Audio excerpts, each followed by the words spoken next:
Disse Deus, singular. Disse Elohim. O homem tornou-se como um de nós, conhecedor do bem e do mal. Gênesis 11, os versículos 6 e 7. Disse Elohim, disse Deus, no singular, disse Deus, desçamos e confundamos ali a sua linguagem, a história da torre de Babel. Então, um dos nomes para Deus na Bíblia, Elohim, é um nome que só pode ser usado na forma plural. Disse Deus, singular, façamos o homem conforme a nossa imagem. Nossa de quem, queridos? O homem tornou-se como um de nós. Nós quem? Deus estava batendo papo com o anjo? Vinde, desçamos ali, confundamos o que é a sua linguagem. Esse diálogo era feito entre quem, queridos? Entre Deus e os anjos? Obviamente não. Deuteronômio 6, o versículo 4. Deuteronômio 6, 4. Ouve Israel, o Senhor nosso Deus é o único Senhor. Shema Israel, Adonai Elohim, Errad Adonai. Ouve Israel, o Senhor Deus é o único Deus. Esse é um dos textos prediletos de um grupo de pessoas muito amadas, muito queridas, pessoas sinceras, que creem que Deus é uma única pessoa. Usam esse texto. Agora vejam bem.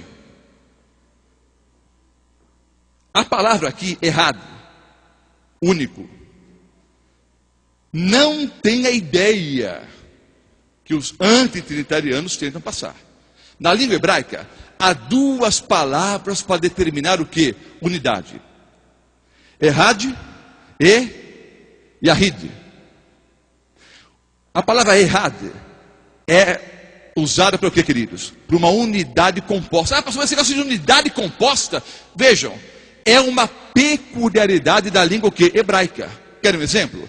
A palavra saudade, por exemplo, a ideia de saudade é pertinente a todos os povos e línguas.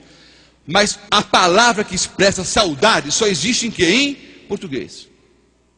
A palavra que expressa saudade, não existe tradução para nenhum outro idioma. Como é que você traduz saudade para o inglês, para o espanhol, para o russo, para o chinês? Não há tradução. Então, em hebraico, a palavra errad, é sido echad, mas se pronuncia errad, significa uma unidade composta, e tem que ser mais do que dois. Há uma unidade absoluta, Yahid. Há uma outra palavra, quando são duas pessoas, o dual. E a outra palavra, errad, quando são mais do que duas pessoas. O texto aqui é o seguinte: Shema Israel, Adonai Elohim, Errad Adonai. A palavra errad significa o quê? Uma unidade composta. Vamos ver na Bíblia pelo menos dois textos onde a palavra errad aparece. Gênesis 2, 24. Portanto, o homem, o varão, deixará o quê? O seu pai e a sua mãe, e apegar-se-á ou se unirá à sua mulher, e serão ambos uma só carne. Qual a palavra aqui para uma só carne? Hein? Uma só carne. É a palavra errada. São duas pessoas que formam uma unidade composta. Outro texto. Ao decifrar os sonhos de Faraó. O Faraó teve quantos sonhos, queridos? Vocês conhecem a história bíblica? Dois sonhos. Só que José disse que os dois sonhos eram um. Que palavra ele usou? Errado. Eram dois sonhos. Em Gênesis 41, 25, José disse: o sonho de Faraó é um só.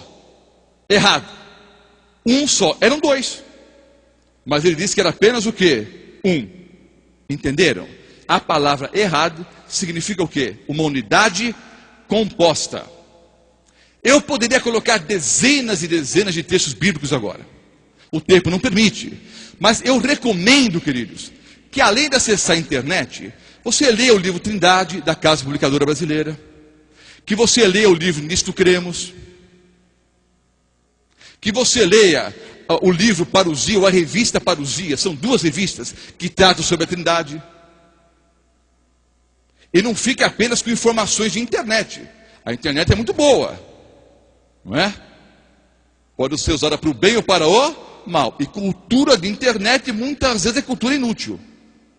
Então vá a bons comentários bíblicos. Pegue os textos no original, no grego, no hebraico. Eu vou dizer uma coisa com todo respeito, queridos. Com todo respeito. Até comentava com o pastor Calado quando vinha para cá. Se eu mencionaria esse fato ou não. Uma pessoa me deu algumas folhas tentando argumentar contra a Trindade. E tentava explicar algumas coisas em grego e hebraico. Só que nas primeiras três linhas, a pessoa cometeu 3 erros crassos de português. Como é que uma pessoa que não sabe nem escrever português vai me ensinar grego e hebraico? A pessoa que não tem a mínima noção do que estão falando.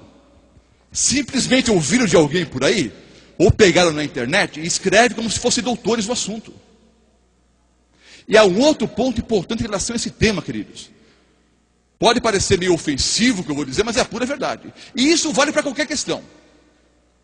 Num treinamento com a liderança da igreja, eu apresentei esse assunto. Vou repetir agora. Algumas poucas pessoas ouviram, agora todos ouvirão.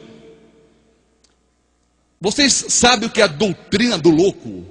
Eu vou explicar como é que funciona a doutrina do louco. O louco trabalha assim. Certa vez, numa pequena cidade por aí, um camarada totalmente desequilibrado mentalmente foi a uma loja de artigos esportivos e comprou um jogo de arco e flechas. Não esses de plástico, de borrachinha, não, de verdade. E sumiu. Sumiu pela cidade. Quando a cidade soube, quando as pessoas da cidade souberam do que havia acontecido, ficaram furiosas com o dono da loja. Foram falar com o indivíduo. Olha, como é que você vende uma arma, não é? Como é que você vende arco e flechas para um camarada que não tem a mínima noção do que está fazendo? Ou do que pode fazer? O fato é que o louco sumiu. Aí foram procurar o louco, procura, não acha. Depois de muito procurar, entraram no bosque. Bom, de repente o louco está no bosque. Entraram no bosque. Ao entrarem no bosque, qual foi a surpresa que eles tiveram? Eles viram várias árvores com alvos pintados. Em cada alvo, uma flecha bem no meio. Aí pensaram entre si, né? Olha só, fomos injustos com o louco. Olha, ele não erra uma flechada, o camarada é bom mesmo. Nisso estão andando pelo bosque e encontraram o louco. Aí foram pedir desculpas para ele. Olha, por favor, você nos desculpe. Estávamos preocupados, pensando que você podia ferir alguém, até matar alguém. Mas você é bom mesmo, não erra uma flechada. Você deveria ir para as Olimpíadas, você seria medalhista olímpico, medalhista de ouro inclusive. Alguém te treinou, alguém te ensinou. Como é que você é tão bom com arco e flecha? Você não erra uma flechada. O louco explicou. Olha, é simples. Como é que você não erra? Ele disse, é simples. Eu solto a flecha primeiro, depois eu vou lá e pinto o alvo. Eu solto a flecha primeiro, depois eu vou lá e pinto o alvo. O que acontece com a teologia dos loucos? Isso vale para qualquer assunto bíblico, viu, queridos? A pessoa já tem o ponto de vista formado. Ela já pensa daquela maneira. Você pode mostrar 300 versículos bíblicos que provam o contrário, a pessoa não muda. É por isso que eu não gosto de entrar em debates. Entrei em apenas há poucos meses atrás, daqui a pouco eu vou relatar o resultado do debate. Por que eu não gosto muito de debates? Porque a pessoa simplesmente já tem o ponto de vista formado. Então ela vai até a Bíblia e encontra alguns versículos que aparentemente o quê? Apoiam o seu ponto de vista. Vai achar ou não? Ontem nós falamos sobre o estado do homem na morte. Quantos versículos eu apresentei ontem? 101. Quando os especialistas dizem que no estudo bíblico eu devo apresentar 12 ou 15, no máximo. Apresentei 101. Agora eu pergunto. Eu posso encontrar alguns versículos na Bíblia, até citei alguns ontem, que dão a impressão que a alma é imortal, sim ou não?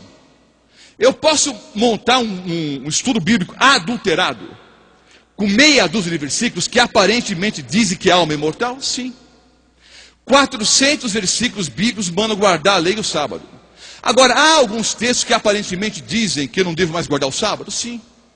Eu posso montar um estudo bíblico, pegando alguns textos fora do contexto, e tentar provar que eu não devo mais guardar o sábado? Sim. Isso vale para qualquer doutrina. Qual deveria ser a reação de uma pessoa sincera?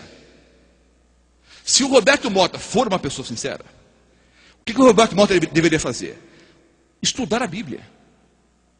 Para encontrar na Bíblia o que é a verdade.